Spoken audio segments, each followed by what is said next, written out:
အားလုံးပဲမင်္ဂလာပါခင်ဗျာ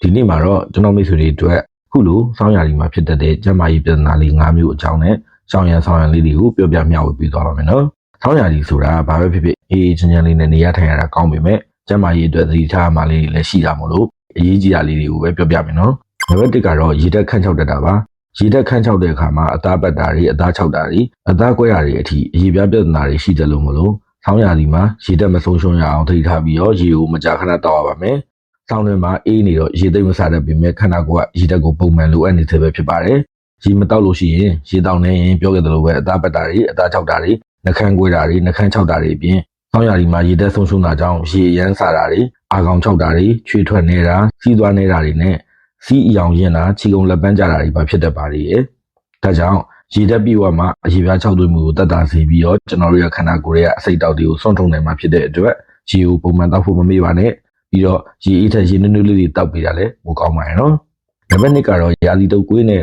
virus ပိုးတွေဖြစ်ပါတယ်အေးပြီးတော့ချောက်သွေးတဲ့ဆောင်းရာသီလေးကို virus တွေကအရင်ကြိုက်ပါတယ် virus တွေကြိုက်တဲ့ရာသီဆိုတဲ့အတိုင်းပဲအသက်ရှူလမ်းကြောင်းပြဿနာတွေလည်းဖြစ်တတ်ပါတယ်ဒါကြောင့် virus တွေမကူးစက်အောင်လည်းကူးစက်နေထိုင်ရမှာဖြစ်တယ်လို့ကိုယ်ခံအားကောင်းအောင်လည်းကူးစက်နေထိုင်ရပါမယ်အေးမမိအောင်လည်းကူးစက်နေထိုင်ဖို့လိုပါတယ်နော်လူစုလူဝေးမှာဆိုလို့ရှိရင် mask တက်ဖို့နဲ့စင်စင်ချင်းချင်းသွားလာကြဖို့လိုပါတယ်တက်နိုင်လို့ရှိရင်တော့လူစုလူဝေးရှောင်တာပိုကောင်းတာပေါ့နော်ပြီးတော့ကျန်းမာရေးလည်းကောင်းအောင်သွေးလည်းပတ်မှုလည်းကောင်းအောင်ကိုယ်ခံအားစနစ်လည်းကောင်းမွန်အောင်အခုလိုဆောင်ရည်မှာကိုယ်လည်းလေ့ကျင့်ခန်းလှူရှားမှုလုပ်တာမျိုးတွေလက်လျှောက်ပေးတာမျိုးလေးတွေတနေ့ကိုမိနစ်10နာရီဝက်လောက်ပေါ့နော်အချိန်ပေးပြီးတော့လုပ်ပေးကြပါလို့တိုက်တွန်းလိုက်ပါစီနော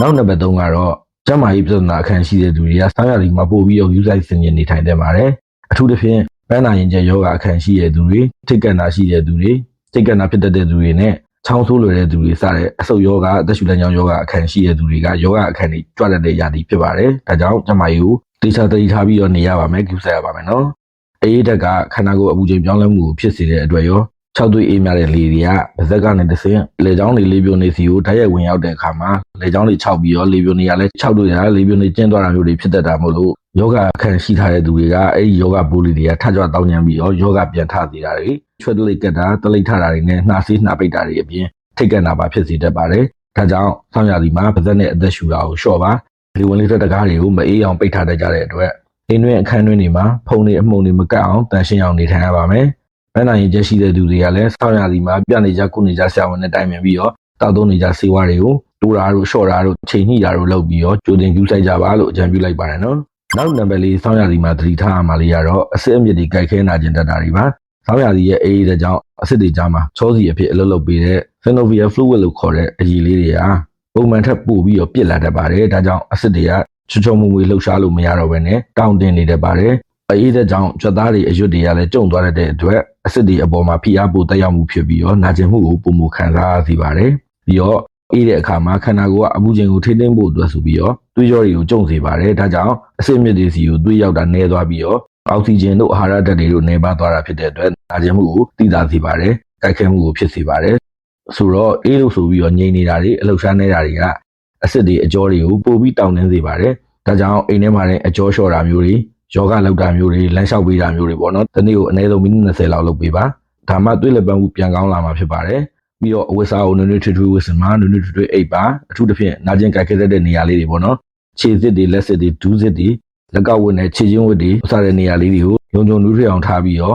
အစစ်အမြစ်နာတာကြိုက်ခဲတာတက်တာအောင်ယူဆိုင်ကြပါနော်နောက်ဆုံးနံပါတ်5သတိထားစရာကတော့အခုလိုဆောင်းရာသီမှာဗိုက်တာမင် D ချို့တဲ့တတ်တာပါဗိုက်တာမင် D ရဲ့90%ကနေအောင်ကြီးကနေရတာဖြစ်တဲ့အတွက်ကြောင့်အခုလိုဆောင်းရာသီမှာကဘာရဲ့ဝင်ရိုးကနေရဲ့ဆန့်ကျင်ဘက်အရက်ကိုတိမ်ဆောင်ပြီးတော့လဲပတ်နေတာဖြစ်တဲ့အတွက်ဆောင်းရာသီမှာနေအောင်ကကဘာမြေပေါ်ကိုတက်တက်မကျတဲ့အပြင်နေတာလည်းတိုးတဲ့အတွက်ကြောင့်နေအောင်ကြီးရရှိနိုင်မှုမလုံလောက်တဲ့အတွက်ကျွန်တော်တို့အရေပြားကနေဗိုက်တာမင် D ထုတ်လုပ်နိုင်စွမ်းအားနည်းသွားတတ်ပါတယ်ဗိုက်တာမင် D အားနည်းလို့ရှိရင်ကိုယ်ခံအားကျတတ်ပြီးတော့အေးမိတာတွေနာစီးတာတွေယောဂကူးစက်ခံရလွယ်တာတွေဖြစ်တတ်ပါတယ်ပြီးတော့အယိုးအစစ်တွေနာကျင်ကြိုက်ခဲတာတွေပြင်းမဲ့နွမ်းနေပြီးတော့စိတ်သက်ကြလဲတဲ့တာတွေပါဖြစ်တတ်ပါတယ်เนาะဒါကြောင့်ကျွန်တော်တို့ခန္ဓာကိုယ်မှာဗိုက်တာမင် D အလုံလောက်ရရှိအောင်